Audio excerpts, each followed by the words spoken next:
انا مش تخين. الفكرة كلها ان انت بتوصل للحالة دي بعد لما تبقى واضح مع نفسك.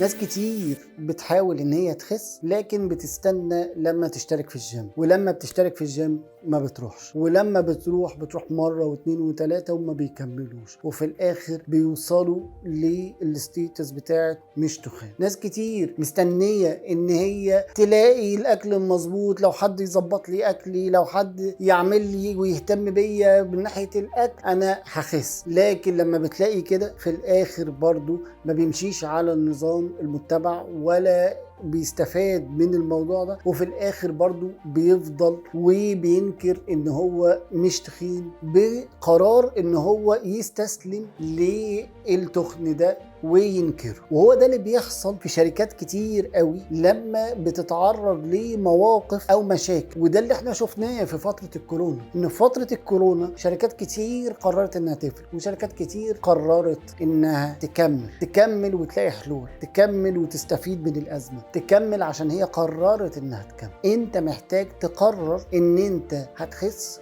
ولا محتاج تقرر ان انت تشوف وتستسلم للمبررات او للظروف المحيطة. شركات كتير بتقدر تكمل بالرغم من الظروف اللي بتواجهها، لان ببساطة جدا الاثر اللي هم عايزين يعملوه، الافكت والتأثير على العميل اللي عايزين يعملوه اكبر بكتير من الظروف اللي بتواجههم، واكبر بكتير من المشاكل اللي بيتعرضوا ليها. انك تكمل ده قرار محتاج ان انت تبقى فاكره دايما ومستمر عليه.